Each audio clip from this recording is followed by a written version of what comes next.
حضور، میرا سوال یہ ہے کہ میرے کلاس میں کچھ مروکن لڑکیاں ہیں جو جادو پر یقین رکھتی ہیں اور دجال اور نبیوں کے معجزات کو بھی ظاہری طور پہ مانتی ہیں، تو میں ان کا کس طرح سمجھا سکتی ہوں؟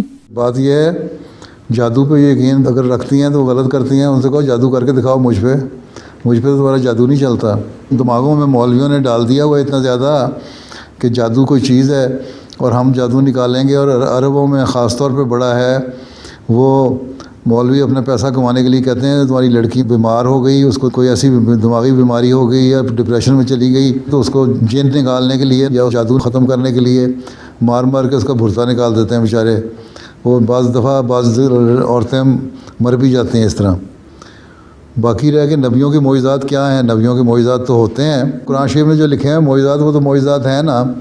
حضرت موسیٰ نے اپنا سوٹا پھینکا تو وہ سانپ نظر آنے لگ گیا ساروں کو، یا اپنا ہاتھ بغل میں ڈالا تو سفید نظر آنے لگ گیا.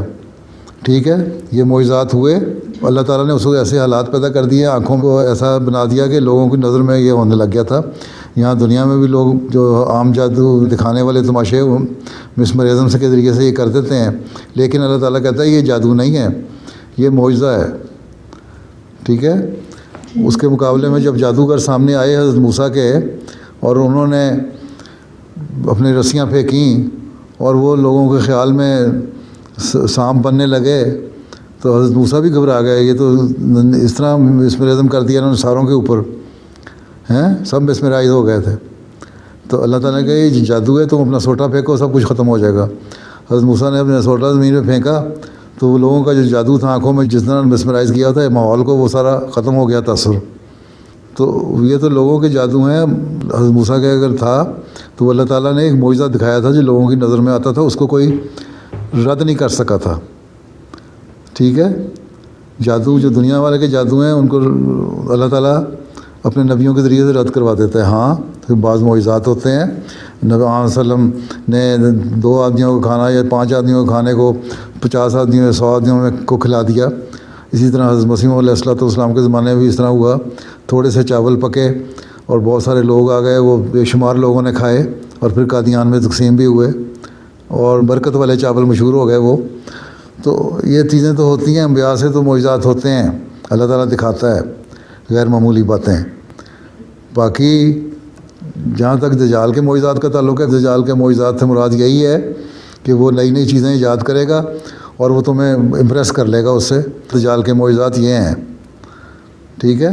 اب یہ دیکھو نئی ٹیکنالوجی جو ہے وہ تم گاؤں میں اگر لے جاؤ یا ان پڑھ لوگوں میں لے جاؤ تو وہ تو یہی کہیں گے نا کہ وہ یہ تو معجزہ ہے، یہ کس طرح ہو گیا کہ اتنی دور بیٹھ کے ایک آدمی بول رہا ہے، ہم اس کی تصویر بھی دیکھ رہے ہیں ٹی وی دیکھ کے. جاہلوں میں اگر جاؤ تو یہی ہوتا ہے. ابھی بھی دنیا میں جاہل لوگ موجود ہیں. تو یہ اس زمانے میں لوگ جب نہیں جانتے تھے، ان کا تصور نہیں تھا آج کل کی ٹیکنالوجی کا، ان کو آن صلی اللہ علیہ وسلم نے فرمایا کہ دیکھو دجال کہ بھائی اس طرح کے معجزات بھی ہوتے ہیں کہ تم لوگوں کو امپریس کر لے گا. ٹھیک ہے. اور بڑی سواریاں ایجاد کر لے گا، آگ سے چلنے والی ہوں گی، ان کے پیٹ میں آگ ہوگی، ان کے بڑے کان ہوں گے. یہ ساری باتیں لکھی ہوئی ہیں نا حدیثوں میں. تو اس سے مراد یہی تھی کہ دجال کی ایجادات جو ہیں اور یہ بعض ایسے کام جو تم لوگ آج سمجھتے ہو کہ یہ نہیں ہو سکتے، ایک زمانے میں ہونے لگ جائیں گے.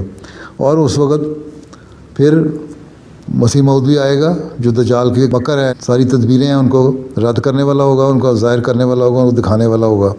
اور وہ ہم کر رہے ہیں، دنیا کو بتا بھی رہے ہیں.